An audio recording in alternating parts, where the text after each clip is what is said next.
अभी अभी जैसे कि मैंने बताया, उनके इलेक्ट्रॉनिक डिवाइसेस की अभी एग्जामिनेशन हमारी नहीं हो पाई है। तो जब एग्जामिनेशन हो जाएगी तो वो पिक्चर और बेटर क्लियर हो जाएगी। बट लेकिन जैसा मैंने आपको बताया कि अभी तक हमारे पास इसका एविडेंस नहीं है कि क्या इसके पास पास ऑन तो कोई तब करेगा जब उनके पास इन्फॉर्मेशन होगी। तो आदाब, नमस्कार, गुड इवनिंग, सत श्री अकाल। एक बार फिर आप तमाम लोगों का स्वागत है क्राइम तक की कहानी के इस एपिसोड में। उम्मीद है पूरी फैमिली अच्छी होगी, अपना और अपनों का ख्याल रख रही होगी। अभी अभी आपने जो सुना, ये हरियाणा के हिसार के एसपी यानी superintendent of police Shashank Kumar थे। शशांक कुमार जो कह रहे थे वो ज्योति मल्होत्रा के बारे में कह रहे थे। वही ज्योति मल्होत्रा जो पिछले 3 दिनों से न्यूज चैनल, न्यूज़पेपर में सुर्खियों में है। इसलिए कि इल्ज़ाम ये लग रहा है कि ज्योति मल्होत्रा एक पाकिस्तानी स्पाई या पाकिस्तानी जासूस हैं जो पाकिस्तान के लिए काम कर रही हैं और भारत की संवेदनशील सूचनाएं, क्लासिफाइड इंफॉर्मेशन पाकिस्तान के जासूसों तक पहुंचा रही हैं। अब जिस शहर की पुलिस इस मामले की जांच कर रही है उसके हेड है शशांक कुमार यानी हिसार के एसपी। तो उनसे किसी रिपोर्टर ने पूछा था कि क्या कोई ऐसे डॉक्यूमेंट्स, कोई ऐसा इलेक्ट्रॉनिक एविडेंस, क्लासिफाइड इंफॉर्मेशन आपको मिला जो ज्योति मल्होत्रा के बारे में साबित करे कि वो एक स्पाई या जासूस है। तब उनका ये कहना था कि इंफॉर्मेशन पास ऑन करने से पहले ये ज़रूरी है कि वो इंफॉर्मेशन आप तक हो, बट अभी तक हमें कोई एविडेंस नहीं मिला, यानी कोई सबूत नहीं मिले। उससे पहले उन्होंने ये भी कहा कि हम इलेक्ट्रॉनिक एविडेंस की अभी जांच चल रही है, रिपोर्ट आएगी तो पता चलेगा। 16 मई रात के 11:20 पर हिसार में एक एफआईआर दर्ज होती है 16 मई को, और आज है 19 मई। 3 दिन लगभग बीत गए हैं। इन 3 दिनों में अभी तक ये सुराग नहीं मिला है कि ज्योति मल्होत्रा ऐसी कौन सी इंफॉर्मेशन या सूचना या क्लासिफाइड इंफॉर्मेशन या गुप्त सूचना या और ऐसी कोई जानकारी पाकिस्तान के जासूसों को दे रही थी। ज्योति मल्होत्रा के लेकर ये सारे इल्जाम क्यों उठ रहे हैं, आपके सामने पेश है पूरी कहानी। 13 मई को भारत सरकार, भारत की विदेश मंत्रालय, फॉरेन अफेयर्स मिनिस्ट्री, एक शख्स को जो नई दिल्ली के पाकिस्तानी हाई कमीशन यानी पाकिस्तानी उच्चायोग में काम करता है, उसको कहा जाता है कि आप देश छोड़ दीजिए, भारत छोड़ दीजिए, क्योंकि उस शख्स पर भारत के खिलाफ जासूसी करने का इल्जाम था। इस शख्स का नाम था दानिश, और जो दानिश है वो पाकिस्तान के हाई कमीशन जो दिल्ली में है वहां काम करता है। एहसानुर रहीम उर्फ दानिश इसका पूरा नाम है। अब पाकिस्तानी हाई कमीशन मैंने इसलिए कहा क्योंकि पहले भी मैंने आपको बताया था कि जो कॉमनवेल्थ के कंट्रीज होते हैं, जिन देशों पर इंग्लैंड ने हुकूमत की, राज किया, ऐसे तमाम देश में हाई कमिश्नर होता है। हाई कमीशन कहते हैं उसको, उच्चायोग। और जो अंग्रेज़ों के अधीन या अंग्रेज़ों के गुलाम कभी नहीं रहे, उन देशों को हम लोग एम्बेसी कहते हैं या दूतावास कहते हैं। तो इंडिया भी अंग्रेज़ों का गुलाम, पाकिस्तान भी रहा, तो इसलिए हम लोग हाई कमिश्नर और हाई कमीशन कहते हैं। तो पाकिस्तानी हाई कमीशन नई दिल्ली में एक शख्स जिसका नाम एहसानुर रहीम उर्फ दानिश ये काम करता था, और इसके साथ ज्योति की दोस्ती थी। अब यहां पर यह लाइन बिल्कुल क्लियर है कि ज्योति और दानिश की दोस्ती थी, इसमें कोई शक नहीं। इसके सबूत हैं, पिक्चर है, बहुत सारी चीजें। लेकिन ये दोस्ती हुई कैसी है, कैसे, और ज्योति मल्होत्रा का नाम एक जासूस के तौर पर क्यों सामने आया? हरियाणा के हिसार की रहने वाली ज्योति मल्होत्रा की उम्र 34 साल है। हिसार से इन्होंने ग्रेजुएशन किया और इसके बाद फिर ये एक व्लॉगर और यूट्यूब चैनल शुरू किया। इनका यूट्यूब पर है ट्रैवल विथ जो, शायद ज्योति का शॉर्ट फॉर्म उन्होंने जो रखा, तो ट्रैवल विद जो। ज्योति मल्होत्रा के यूट्यूब पर इस वक्त करीब 3,80,000 सब्सक्राइबर हैं, 3,80,000। इंस्टाग्राम पर करीब 1,40,000 फॉलोअर हैं, और यूट्यूब पर इनका अपना एक ट्रैवल ब्लॉग है, ट्रैवल विथ जो। अब अगर आप लोगों ने पिछले 2-3 दिनों में इस खबरों को फॉलो किया होगा तो ट्रैवल से ही ज़्यादातर रिलेटेड जो वीडियो है ज्योति मल्होत्रा के सोशल मीडिया पर है, यानी यूट्यूब पर या फिर इंस्टाग्राम पर। 2023 में ज्योति मल्होत्रा पहली बार पाकिस्तान जाती है। अब पाकिस्तान जाने के लिए ज्योति मल्होत्रा को वीज़ा चाहिए। अच्छा, पाकिस्तान के वीज़ा की हालत ये है कि पाकिस्तान इतनी आसानी से वीज़ा तो देता नहीं है, और जब आप वीज़ा लेने जाते हैं, ख़ासतौर पर आप यंग हों और थोड़े से आप इन्फ्लुएंसर टाइप भी हों, तो ख़ास ध्यान रखा जाता है। तो जब ज्योति मल्होत्रा को पाकिस्तान जाने का, अपने व्लॉग के लिए उनका यही कहना था कि मुझे अपने ट्रैवल व्लॉग बनाना, उसके लिए जाना है, 2023 में बैसाखी का फेस्टिवल था। बैसाखी के फेस्टिवल के दौरान हरियाणा सिख गुरुद्वारा मैनेजमेंट कमेटी है, ये बहुत सारे श्रद्धालुओं को पाकिस्तान भेजता है, वहाँ के गुरुद्वारे में, जो बहुत ही नामचीन है। तो इसी कमेटी से जुड़े हुए एक शख्स हैं हरकीरत सिंह। हरकीरत सिंह का ठीक ठाक पाकिस्तान के उच्चायोग में जान पहचान थी, क्योंकि हर साल जत्था जाता है। तो ज्योति मल्होत्रा भी हरकीरत सिंह से मिली। हरकीरत सिंह ने ज्योति मल्होत्रा को नई दिल्ली बोला, जाओ पाकिस्तान के हाई कमीशन, और वहाँ दानिश से मिली। दानिश से मिली, मुलाकात हुई। उसके बाद दानिश ने कहा ठीक है, इंटरव्यू हुआ। उसके बाद वीज़ा मिल गया। अब वीज़ा उसी जत्थे के तौर पे मिला। 14 दिन का वीज़ा था। पहली बार अप्रैल 2023 में ज्योति मल्होत्रा पाकिस्तान पहुंच गई। पाकिस्तान जाने के बाद उसने लाहौर, अनारकली बाज़ार, ये सब ब्लॉग बनाया। और इसी पाकिस्तानी दौरे के दौरान ज्योति की मुलाकात वहाँ 3 और लोगों से होती है, जो दानिश करवाता है, जो पाकिस्तानी हाई कमीशन में दिल्ली में बैठा हुआ है। ये जो तीनों थे, ये पाकिस्तानी इंटेलिजेंस ऑपरेटिव PIO के जासूस थे। इन तीनों के नाम थे अली अहवान, शाकिर और राणा शहबाज। तो अली, शाकिर और राणा शहबाज, इन तीनों ने ही मुलाकात की और ज्योति की पाकिस्तान में रहने के दौरान जो भी हेल्प थी सब कुछ किया। कहते यहाँ तक कि खाना पीना, रहना, गाड़ी वाड़ी सब फ्री। अब उसके बाद 14 दिन बाद ज्योति वापस लौट आती है। लौटने के बाद 2024 आ जाता है, वो अपना अपना ब्लॉग बनाती रहती है। 24 में ये फिर से वीज़ा अप्लाई करती है और उसे वीज़ा मिल जाता है। अब ये दोबारा पाकिस्तान जाती है 2024 में अप्रैल, वही बैसाखी फेस्टिवल, क्योंकि उसका पूरा जत्था जाया करता था। लेकिन इस बार ये ज्योति वहाँ ओवर स्टे करती है। 14 दिन का वीज़ा था, लेकिन ये करीब 25 दिन रही और वीज़ा एक्सटेंड करवाया किसी और ने नहीं, उसी दानिश ने, जो पाकिस्तानी हाई कमीशन में दिल्ली में काम करता था।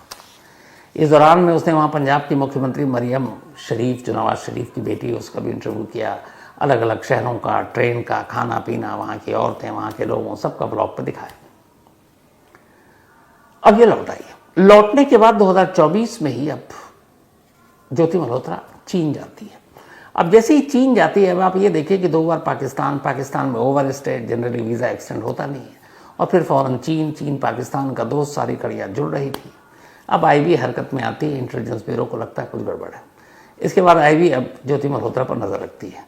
इसके बाद पता चलता है कि ज्योति मल्होत्रा फिर 24 में ही Indonesia, Dubai, Thailand, Nepal, Bhutan, इन सब पे भी दौरा कर लिया। अब चूंकि वो एक ट्रैवलर या ट्रैवल ब्लॉग चलाती है, तो अलग अलग जगहों के दिखाते हैं, बहुत सारे यूट्यूब पे हैं, दिखाते हों। तो खैर इन देशों से कोई मतलब नहीं गई। चीन ने कान खड़े किए थे कि पाकिस्तान से आने के बाद चीन कैसे, कड़ियाँ जुड़ रही। अब IB की नज़र थी इसी के ऊपर, सब कुछ चलता रहा। इसी बीच में अब IB ने ज्योति मल्होत्रा के सारे ट्रैवल व्लॉग को देखना शुरू किया। मैं भी 2 दिन से देख रहा हूं। अब उसमें क्या क्या था, राजस्थान के इंडिया पाकिस्तान बॉर्डर पर वो पहुंचती है और वहाँ बॉर्डर के हालात दिखाती है कि बॉर्डर के पास रहने वाले लोगों की ज़िंदगी कैसी है। जो इंडिया पाकिस्तान के बीच कटीले तार लगे हुए हैं उसको भी दिखाती है। एक बकरी वहाँ से इधर आ जाती है, वो भी कहानी सुनाती है। गाँव के लोगों की ज़िंदगी बॉर्डर पर कैसे कटती है उसकी डिटेल बताती है। इसके बाद तेलंगाना में एक नई वंदे भारत ट्रेन शुरू हुई, वो वहाँ भी गई, शायद उसको गेस्ट के तौर पर बुलाया गया। उसके पास भी दिखाती है और उस नए ट्रेन के उद्घाटन का भी विजुअल दिखा रही है। उसके बाद दिल्ली टू मुंबई कैसे वॉल्वो बस जाती है, शानदार एकदम प्रीमियम क्लास बस, वो पूरा ट्रैवल कहाँ से चलती है, कब पहुँच जाती है, वो पूरा दिखाती है।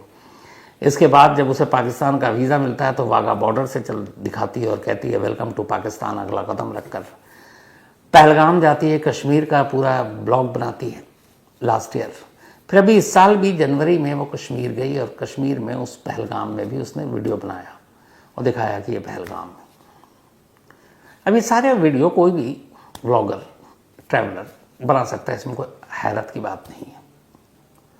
लेकिन अगर आप एक जासूस की नज़र से यही सारे व्लॉग को ध्यान से देखेंगे तो आपको एक डाउट होगा, क्योंकि जासूस की नज़र से देखेंगे तो आपको बहुत सारी जानकारी मिलेगी। सोशल मीडिया के दौर से पहले जासूसी की दुनिया बड़ी मुश्किल थी। सोशल मीडिया ने जासूसी की दुनिया का काम आसान कर दिया। याद है मुझे, जब पार्लियामेंट अटैक हुआ था तो जो 5 टेररिस्ट थे पाकिस्तानी मारे गए, बाकी जो अशरफ और अफशां और अफजल गुरु, इन सबको एक घर पे जब दबिश दिल्ली में डाली गई तो स्पेशल सेल ने दिखाया था कि कैसे वहाँ से पार्लियामेंट के हाउस के फ़ोटो थे, इंडिया गेट की तस्वीरें थी। 2001 की बात है। अब अगर किसी जासूस के पास से कोई तस्वीर मिले आपको किसी भी सेंसिटिव एरिया का, तब मिलिट्री और ये सारी चीज़ें छोड़ दें, आम शहरों के किसी बैंक की बिल्डिंग के, पार्लियामेंट हाउस के, प्रेसिडेंट हाउस के, मेट्रो के की तस्वीर मिली है तो बड़ा अटपटा लगता है। इसलिए कि आप ध्यान से देखें तो पूरी दुनिया के जितने यूट्यूबर या ब्लॉगर हैं, अब वो सारी चीज़ें तो वीडियो पे खुलेआम डाल रहे हैं जो पूरी दुनिया देख रही है। जैसे मुझे कई बार कुछ पाकिस्तान का देखना होता है, जैसे खाने पीने का शौकीन हूँ तो कई बार देखता हूँ कि लाहौर फूड स्ट्रीट कैसा होता है। मुझे पहले सपने में मतलब सोचा भी नहीं था वो कैसा दिखता होगा। सोशल मीडिया ने काम आसान कर दिया। कराची में दाऊद इब्राहिम क्लिफ्टन रोड कैसा होगा, अब सोशल मीडिया पे अब बहुत सारे ब्लॉग बना रखे लोगों ने वहाँ पे भी।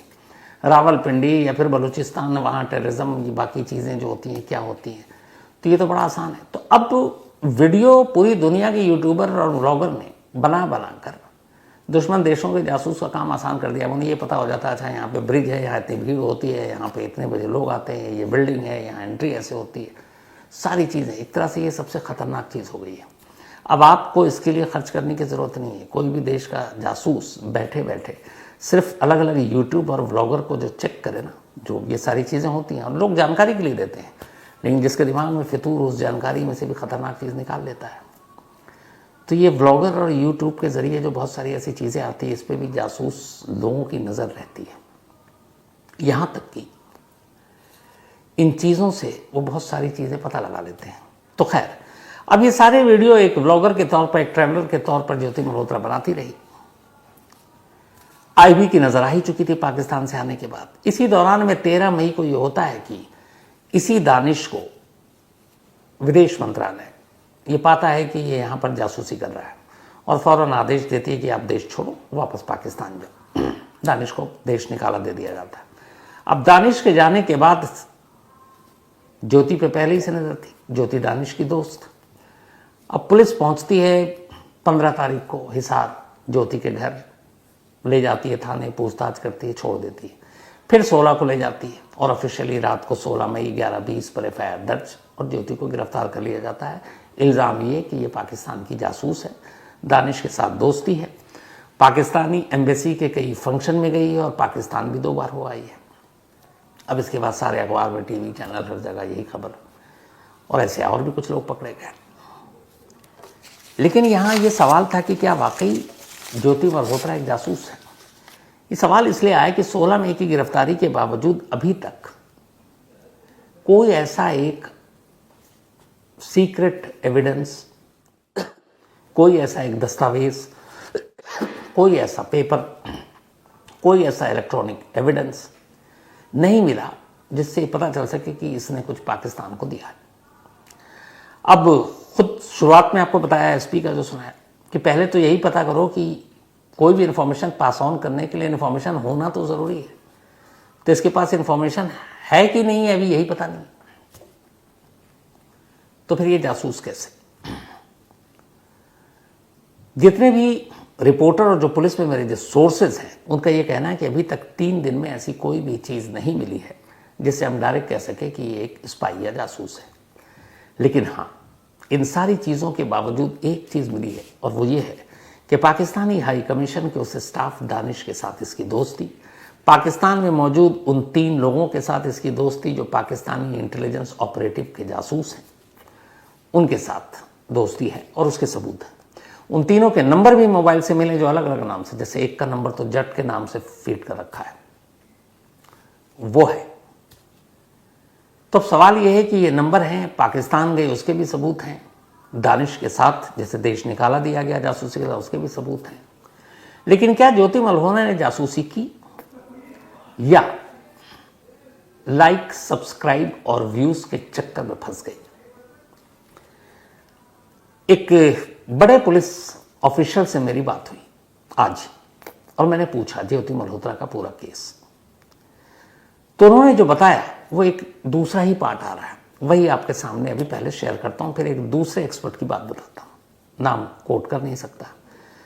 तो उनका कहना यह है कि आजकल एक अजीब सी चीज़ है, वो ये है कि बहुत सारे जो ब्लॉगर या यूट्यूबर होते हैं, जितनी ज़्यादा उनकी रीच, जितने ज़्यादा सब्सक्राइबर, जितने ज़्यादा फॉलोअर्स, जितने ज़्यादा लाइक्स, उनकी पॉपुलैरिटी के हिसाब से अगर वो कहीं जाकर कुछ शूट करते हैं, कोई स्टोरी बनाते हैं, तो उन्हें बड़ी आसानी होती है। सपोज अगर आप बॉर्डर पर गए, वहाँ बीएसएफ वाले हैं या फिर आर्मी वाले हैं, और अगर आपको पहचान गए तो फिर काम आसान हो गया। जानते कि अरे ये ब्लॉगर है, इनके हम भी देखते हैं, तो वो शूट की परमिशन दे देते हैं। किसी मिनिस्ट्री में, किसी और डिपार्टमेंट में, किसी सेंसिटिव जगह पर भी आप जाते हैं तो आपकी एंट्री बड़ी आसान हो जाती है। क्यों? क्योंकि आप एक चेहरा हैं, आपका एक नाम है, और ये पता है एक जर्नलिस्ट है, एक ब्लॉगर है। तो ये हो गया पहला पार्ट। दूसरा, ये खासतौर पर फूड के जो ब्लॉगर बनाए, जो फूड वाला बनाते हैं अलग अलग, उनमें बहुत सारी ऐसी कहानियाँ है कि लोग जाते हैं, अच्छे अच्छे खाने कहाँ कहाँ मिल रहे हैं वो सब दिखाते हैं। तो जब वो बनाते हैं तो जाहिर सी बात है, जिस रेस्टोरेंट में खाना खा रहे हैं, ज़्यादातर, मैं पूरे को तो नहीं कहूँगा, पर ज़्यादातर पैसे नहीं देते हैं। क्यों? क्योंकि वो उनकी ऑलरेडी पब्लिसिटी कर रहे हैं, तो वो भी बेचारा पैसा नहीं लेता है कि हमारे ज़्यादातर लोगों तक पहुँचेगा, अपना धंधा सही चलेगा। उसी तरह से जो ट्रैवलर हैं, उनमें भी बहुत सारे ऐसे स्पॉन्सर मिल जाते हैं। अगर आप बस से कहीं सफ़र कर रहे हैं तो बस का किराया नहीं मिलेगा, ट्रेन से नहीं है तो ट्रेन का नहीं, किसी होटल में रुके वहाँ नहीं, तो बहुत सारी आपको फैसिलिटी मिल गई। तो यहाँ एक ये है कि अपना चैनल चमकाने के लिए, अपने व्यूज़, लाइक, सब्सक्राइब बढ़ाने के लिए ज्योति मल्होत्रा ने पाकिस्तान के इन जासूसों से मदद ली, जाने अनजाने। ये पॉसिबल है क्योंकि दोस्ती इस्टेब्लिश है, लेकिन प्रूफ नहीं है कि कोई ऐसी जानकारी शेयर की है जो उसके पास हो, क्योंकि वो जानकारी उस तक पहुंचेगी कहाँ, इसी पे भी डाउट है। पहली चीज ये। दूसरी चीज जो आजकल के दौर में सबसे खतरनाक हो गया है वो ये है कि ये जो यूट्यूबर और जितने ब्लॉगर हैं, इनकी नीयत बिल्कुल साफ हो वीडियो बनाने में कुछ भी। अब जो वीडियो बनाते हैं अलग अलग जगहों पे, अगर वो टूरिज्म का कर रहे हैं तो अच्छे अच्छे टूरिस्ट प्लेस ही दिखाएंगे, जैसे पहलगाम दिखाएंगे, गुलमर्ग दिखाएंगे, सोनमर्ग दिखाएंगे, मनाली दिखाएंगे, मसूरी दिखाएंगे। लेकिन ये सारी चीज़ें जो वीडियो हम बनाते हैं या दिखाते हैं, वो पाकिस्तान में बैठे हुए जासूस भी देख रहे हैं। अब उसी दौरान में हम ब्रिज भी दिखाते हैं, हम मेट्रो स्टेशन भी दिखाते हैं, हम रेलवे स्टेशन भी दिखाते हैं, हम एयरपोर्ट भी दिखाते हैं, हम मिलिट्री इस्टेब्लिशमेंट भी कई बार दिखा देते हैं, हम बॉर्डर दिखा देते हैं, हम बॉर्डर के साथ कटीले तार भी दिखा देते हैं, हम उसके आसपास के गांव दिखाते हैं, गांव के साथ बताते हैं यहाँ कितनी आबादी है, कितने लोग रह रहे हैं, इनका रहन सहन कैसा है, इनका काम क्या है, इनकी रूटीन क्या है, यहाँ पे पुलिस फोर्स कितनी है, चौकी कितनी है, टोटल आबादी कितनी है, इनके सुरक्षा के इंतज़ाम क्या है, लाइट कब आती है, नहीं आती है, सड़क कैसी है, ये सारी चीज़ें हम दिखा देते हैं। अब दुश्मन देश में बैठा जासूस जब ये सारी इंफॉर्मेशन देखता है कि अच्छा इतने ब्रिज है, इतने रोड है, ये सड़क अच्छी है, बुरी है, गड्ढा है, तो वहाँ आने जाने में कितना वक्त लग सकता है, अगर कभी कोई ऐसा ऑपरेशन करना पड़े तो क्या होगा। तो एक तरह से अगर उस ब्लॉग बनाने वाले की नीयत पे हम शक ना भी करें तो जाने अनजाने वो ये बनाकर दुश्मन देश के जासूसों को सारी जानकारी पास ऑन कर रहे हैं। तो एक ये हो गया। दूसरा, ये जो स्टोरी बनाते हैं सोशल मीडिया पर, कई बार सिर्फ बनाने वाले नहीं बल्कि उसको देखने वाले, जैसे आप लोग मान लीजिए क्राइम तक फैमिली मेंबर, जो आपके कमेंट्स आते हैं, जो आपकी राय आती है, ये भी दुश्मन देश के जासूसों को कई बार मदद पहुंचा देती है। कैसे? वैसे कि अगर कोई स्टोरी है और आप सुना रहे हैं, आप बता रहे हैं, किसी चीज़ पर सवाल उठा रहे हैं, तो एक जो नैरेटिव सेट होता है ना, एक राय बनती है, तो पब्लिक मूड, जो कमेंट्स आते हैं किसी भी स्टोरी में, उस कमेंट्स के जरिए भी दुश्मन देश के जासूस ये अंदाज़ा लगाना शुरू कर देते हैं कि यहाँ पे पब्लिक का मूड क्या है, इस स्टोरी पे लोग किसे गाली दे रहे हैं, इस स्टोरी पे लोग किसको सपोर्ट कर रहे हैं, किसके अगेंस्ट में हैं, तो फिर वो इस हिसाब से अपना स्टेप उठाते हैं। तीसरा, जो भी इस तरीके के ब्लॉगर या यूट्यूबर अपना प्रोग्राम बनाते हैं, एक उसमें और भी होता है कि कई बार किसी बड़े जैसे पहलगाम हादसा ले लीजिए, उसमें बहुत सारे लोगों की अलग अलग राय भी आई। पाकिस्तान को लेकर सब एक मत थे, लेकिन कुछ लोगों ने यह भी मुद्दा उठा दिया, जिसमें ये ज्योति मल्होत्रा भी थी, कि हमारी सुरक्षा एजेंसियों को इसकी भनक नहीं लगी तो सुरक्षा में चूक है हमारी तरफ से। तो इससे क्या होता है कि आपने सवाल तो यहां उठा दिया, लेकिन आपने कहीं ना कहीं पाकिस्तान की तरफ सॉफ्ट कॉर्नर भी कर दिया। तो पाकिस्तान अपनी इमेज बनाने के लिए भी ऐसे इन्फ्लुएंसर या ऐसे यूट्यूबर या ऐसे ब्लॉगर जाने अनजाने इस तरह की छोटी छोटी मदद करके और एक तरह से अपना हिसाब से काम करवा जाता है कि ऐसी अगर कुछ ओपिनियन बना दी तो उसको ये लगता है कि चलो नहीं, पाकिस्तान का इसमें हाथ नहीं था, यहाँ तो सुरक्षा एजेंसियों की लापरवाही थी। तो ये भी एक डेंजरस चीज़ है। तो कुल मिलाकर इसकी अलग अलग कड़ियाँ हैं। अब इन्हीं सारी चीज़ों को मिलाकर ज्योति मल्होत्रा इस वक्त चर्चा में है।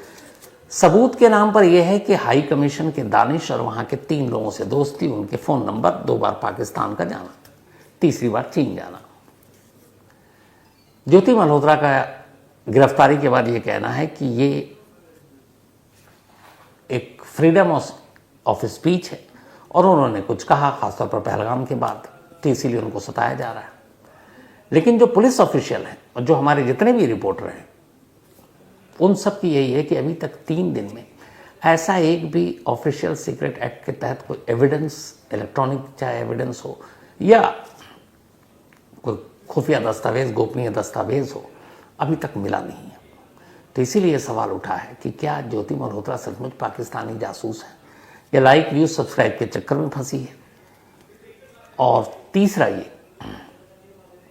कि अगर 3 दिन हो गए और कोई ऐसा एविडेंस नहीं है तो इसका मतलब है कि मामला कुछ और है। अगले 1-2 दिन में तस्वीर पूरी तरह से साफ हो जाएगी। लेकिन हाँ, इस पूरे इंसिडेंट के बाद एक नई चीज़ आई है जिसने आज एक्सपर्ट ने जो उन्होंने कहा वो आंखें खोलने वाली है। वो ये है कि वक्त बदलने के साथ जासूसी का तरीका भी बदल जाता है। अब जासूसी का तरीका ये है जो पाकिस्तान का नया हथकंडा और नया हथियार, और ये शायद दुनिया के कई देश कर रहे हैं, कि हर देश के कुछ इन्फ्लुएंसर को पकड़ो, वहाँ के कुछ सोशल मीडिया जो एक्टिव हैं, जिनके अच्छे खासे लाइक, व्यूज, सब्सक्राइब हैं, उनको पकड़ो और उनके ज़रिए अनजाने में, जाने में, जिस तरीके से हो, अपने देश के बारे में एक अच्छा नैरेटिव सेट करो और दूसरे देश में उनकी राय बदलवाने की कोशिश करो। और साथ ही इस तरह की चीज़ें कर कर छोटी छोटी इन्फॉर्मेशन भी मिल जाए तो सोने पे सुहागा। और ये ख़तरनाक चीज़ हो गई है। इसके लिए हमें, हमारी सरकार को, हमारी एजेंसियों को ज़रूर सोचना चाहिए कि इस तरह के ब्लॉग बनाने से या इस तरह के वीडियो या ऐसे सेंसिटिव जगहों पर जाकर शूट करके उनको अपलोड करना, क्योंकि लगाम तो है नहीं, पूरी दुनिया में एक साथ लोग देखते हैं, तो वो कितना राष्ट्रहित में है या नहीं है। क्योंकि बाकी जगह को आप दिखाएं, आप कुल्लू मनाली जैसी जगह ठीक है, लोग घूमने आ रहे हैं, लेकिन सरहद पर, बॉर्डर पर या मिलिट्री इस्टेब्लिशमेंट के आसपास, मुझे लगता है ऐसी जगहों पर शूट करना या बनाना या दिखाना, ये कहीं से भी देश के हित में नहीं है। तो फिलहाल ज्योति मल्होत्रा की जो भी सच्चाई होगी सामने आ जाएगी, और जब सामने आएगी पूरी तरह से तो आपको बताऊंगा। लेकिन अभी तक जब मैं आपको आपकी कहानी सुना रहा हूँ, मेरा अपना यही मानना है कि शायद ये पूरा मामला लाइक, सब्सक्राइब और व्यूज़ तक ही है। पाकिस्तानी उच्चायोग से दोस्ती सही है कि प्रूफ है उसका, क्योंकि आप उसको इनकार नहीं कर सकते, गलत नहीं कर सकते, वो सही है। लेकिन बात इसके आगे तक है।